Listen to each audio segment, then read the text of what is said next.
And now we will hear how Katalanya learns about her life's task and how everyday life throws its net over all her experiences.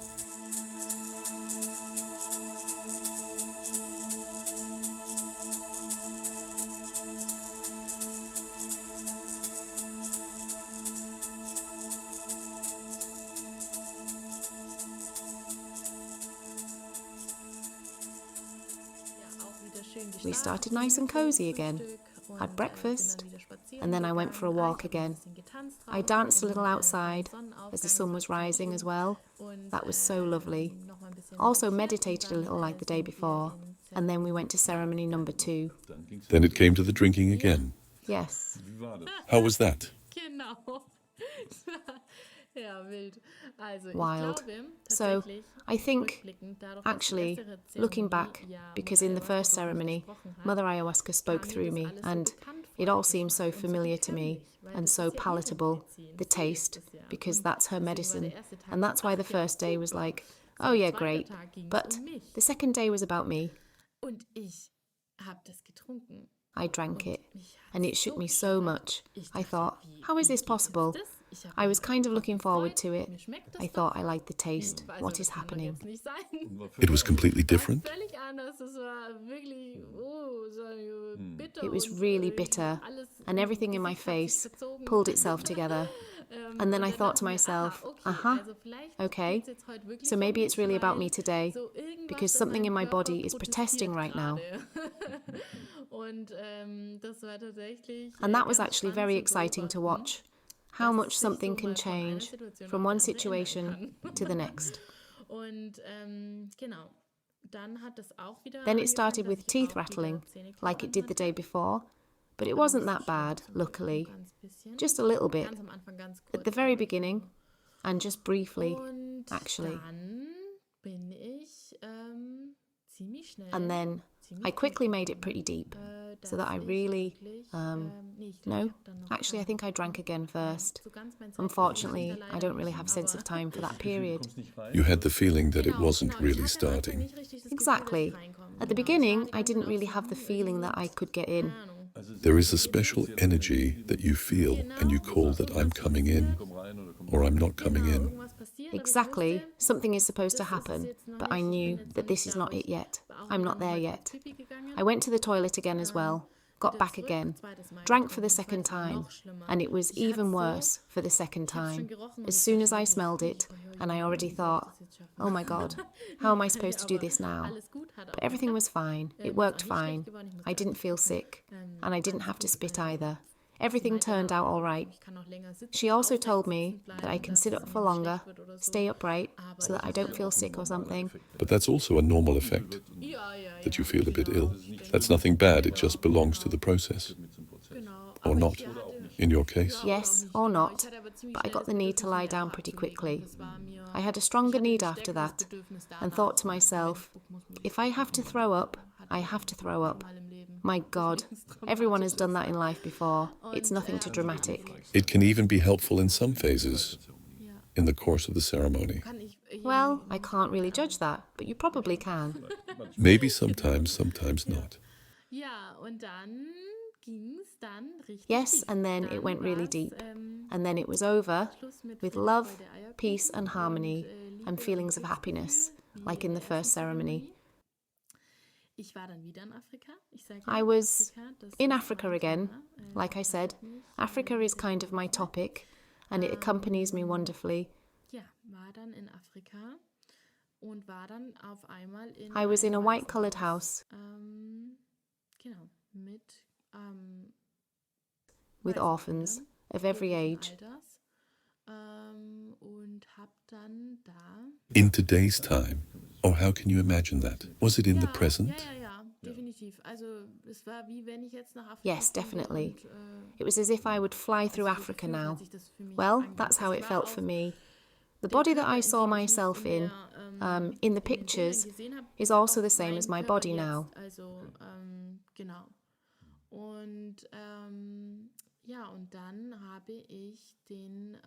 I was then allowed to feel the pain of every child.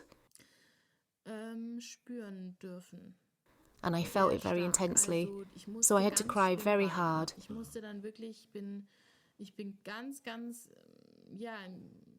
Really almost had a sort of like crying or screaming cramp.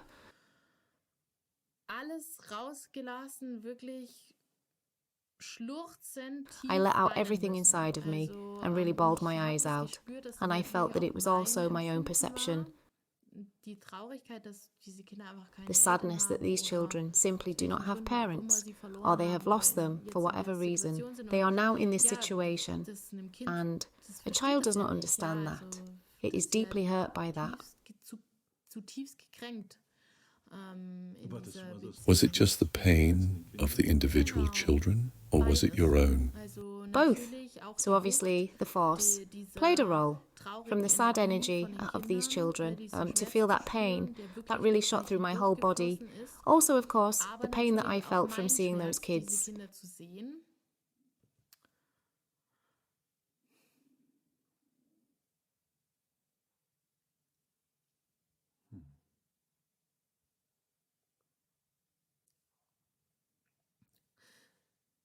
You felt that deeply.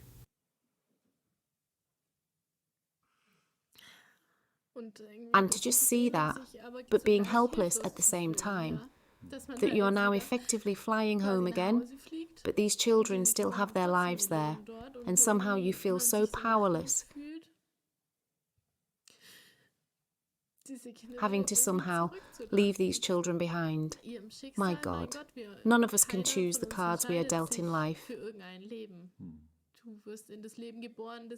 You are being born into a life that you are allowed to experience. And of course, I am deeply grateful that we here in Germany have running water, enough to eat. We handle food mindlessly, and all these other topics.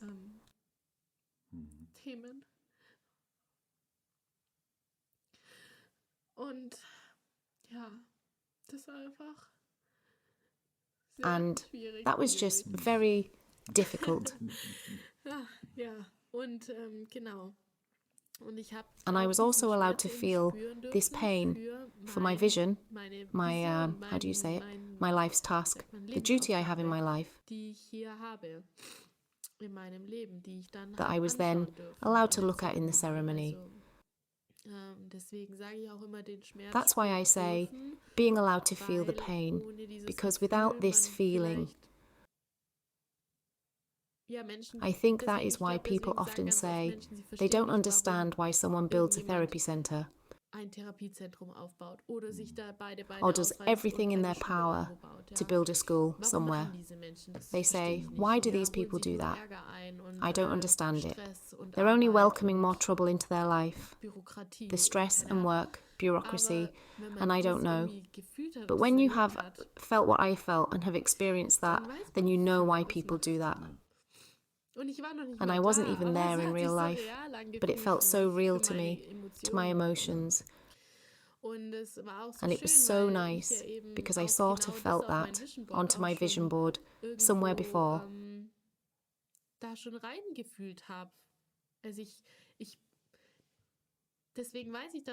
That's why I know that this is going to be my life's task, because I was introduced to it piece by piece. And it isn't like I would say that in the ceremony I was run over by a tractor with this topic. This is something I have never been allowed to feel, or was somehow confronted with the topic.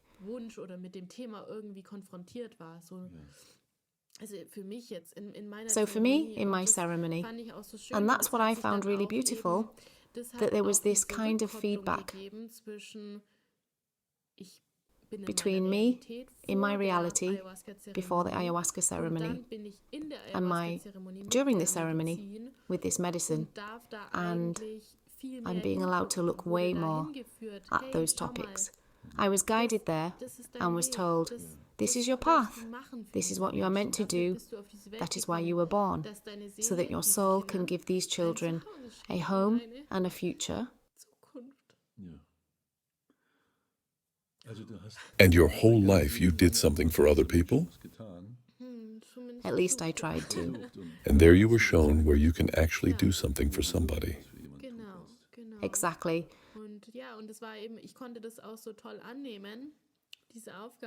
And I was allowed to accept this task so well because I engaged with this topic before the ceremony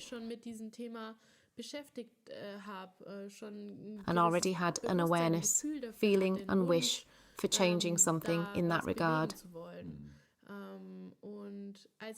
And when I was allowed to see that in my ceremony, and it was clearly communicated, so Mother Ayahuasca clearly told me,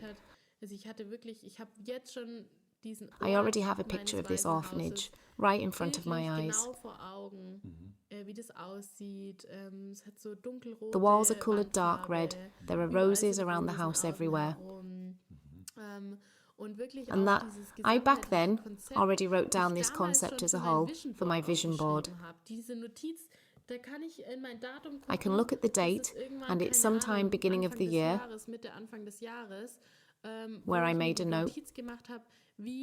At that point, it was still a school. That I can only speak for Germany, but that I am not a fan of the education system.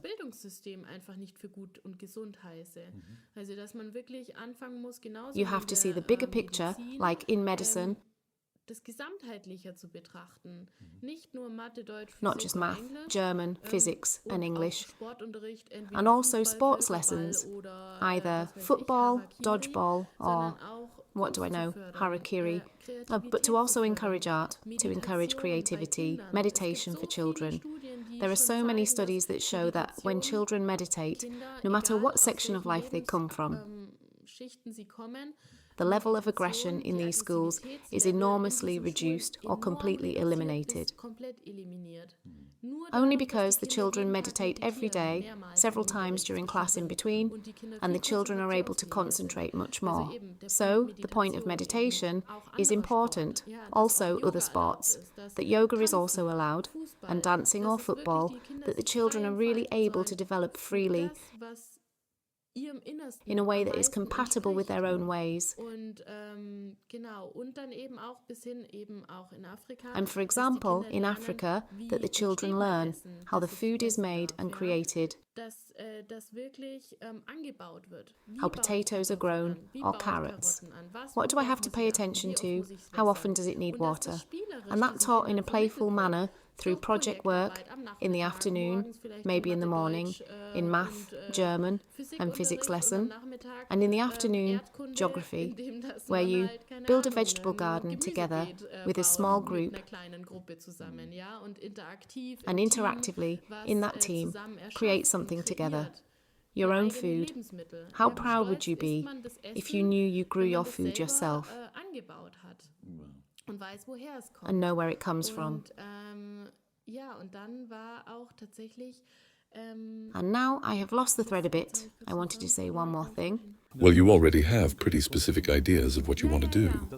But they didn't come from Mother Ayahuasca. Those were your ideas. Exactly. A part of them I had before, but through Mother Ayahuasca it was specified again that it should be an orphanage. Also, where the children would sleep, I had a dormitory right in front of my eyes.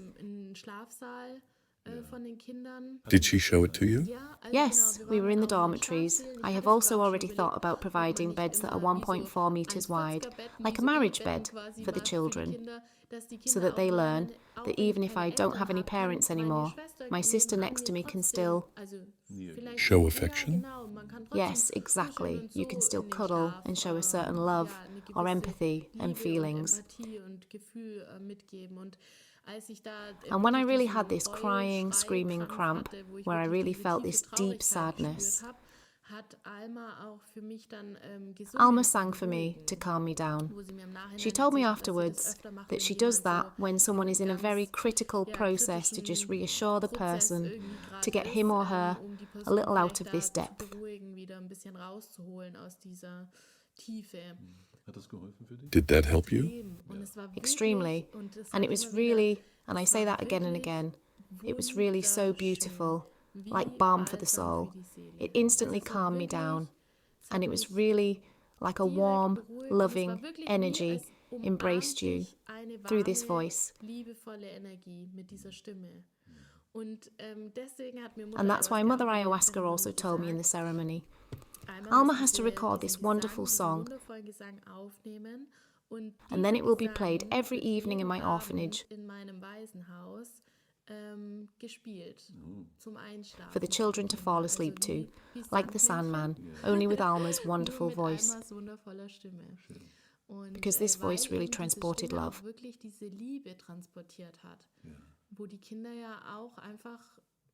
Which the children have a lack of. A hole. That is being filled. Yes, exactly. So that's why everything is there already, very concrete. You were really gifted a lot. True, I am very, very, very grateful that I got such a wonderful task for my life. Because you always ask yourself, what is the meaning of life? What am I actually doing here? And I really have to say that this was the most fulfilling moment in my life. That I knew, yes, this is it, this is my task, and I'm looking forward to it, and I'm going to do everything in my power to make it happen. I will build at least one orphanage, but I know that I will build more. And also with therapists who are there in the orphanage, maybe temporary, maybe also full-time. I don't know what great people we will find, but that the children can learn about this healing process, not like us, with 30, 40, 50, 60 or 70, but when they are young, so that the children, who probably went through unimaginable stuff, can find healing and love at a young age.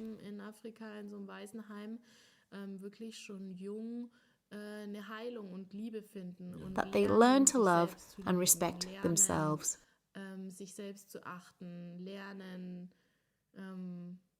Learn to know what I really want. Like, I'm creative, or am I more of a sports type? That's where it already starts. Our school concept or our education system just forces us in a certain direction. Because society expects it that way, or sees it that way. That it is needed.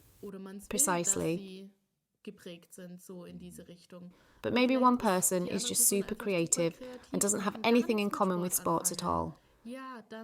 Then it should feel free and be able to do what it wants. Now you have come back from the ceremony with this deep emotional experience. And it was back to everyday life here. How is that?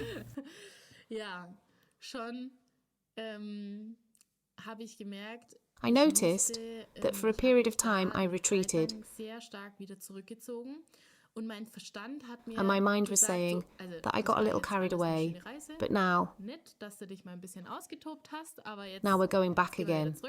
Work, structure, progress, timetable, no more fooling around like that. Now you're back in the real world, right? That's what my mind was saying.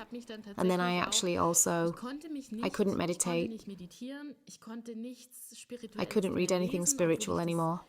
Although I loved doing it. I really found it great for rounding of my evening, but I couldn't do it. I couldn't even read a book anymore. I watched some shit on TV, got mad about that because it didn't satisfy me.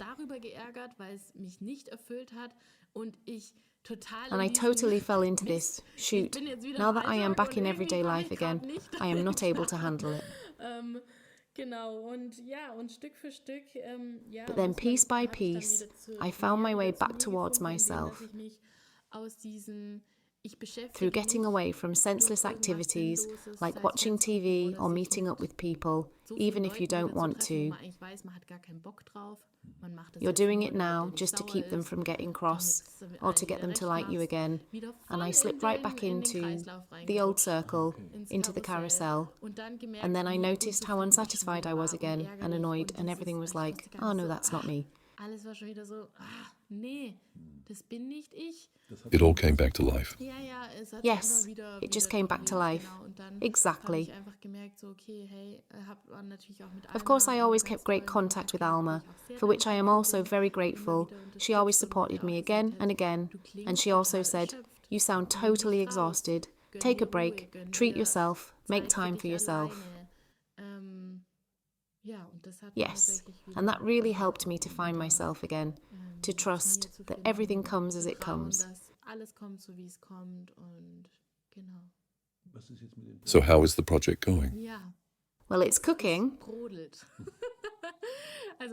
So I have to say, only a few months have passed. 3, maybe 2 months. Since the ceremony? Exactly, and I actually had set the goal on my vision board that I will probably effectively start in 10 years at the earliest. So in some way with flying there, looking for a location and so on. Because I thought to myself, my mind said, okay, now first rationally clarify a few things in the company, prepare, and then in 10 years it is realistic for me, right? That sounds very strict. Yes? When you say that, it sounds very strict. Well, yes, that's my mind again. It's saying, no, let's do it that way for now. But I notice that this topic simply moves me a lot still and keeps me occupied. And I notice again and again how I have certain thoughts. Like, how could I do that? Could I write my master's thesis about a foundation to build an orphanage for Africa? How could I combine that? So the gears are turning. I haven't actually gotten any further yet, but I know it's coming, step by step. But I want to address this foundation topic more and more, because our company's philosophy aligns with that. We also have 23 godchildren in Africa through the company. I have my own godchild as well, which I got with my first paycheck. That's something I have always promised myself. So it's like I said before, I more and more realise for how long the topic Africa has been in my life. Also, the topic with the orphanage or the school. So it didn't become weaker. Number? It didn't stop with the course of time. It keeps on working inside of you and creates a new reality somewhere. Yes. Yes, exactly. That's how it can be described. Before that, it would have been just a ceremony, a vision, and an experience. But I notice that this experience is developing more into a wish that actually will happen. More and more I notice that come what will, I will definitely fulfill that wish. So that's a guarantee? Yes, so if I wouldn't do that, then I couldn't look myself in the eyes anymore. Then you won't talk to yourself anymore. Yes, then I won't talk to me anymore. No, but I feel it. I wish for it with all my heart, and I already wished for it before. But now after the ceremony, in a completely different dimension.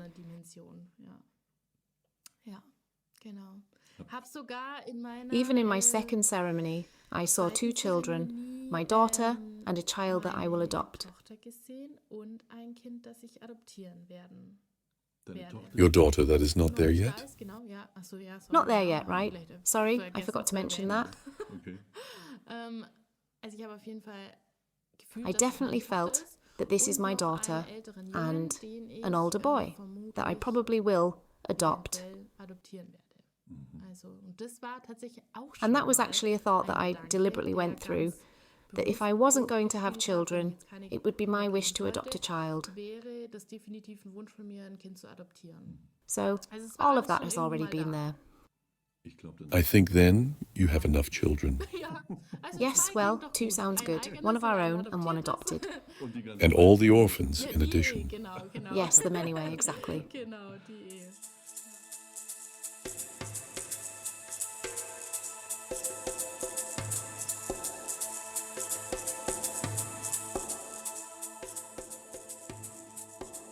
When dancing, the woman in her just dances even more, and as an entrepreneur, it is the man in her that leads the way. Katalanya will now, very soon, and sooner than she had thought, be in Africa to build her dream of an orphanage. A foundation will build the framework for it, in which she will use the dance of her male and female energies, specifically to give these forgotten children a roof over their head.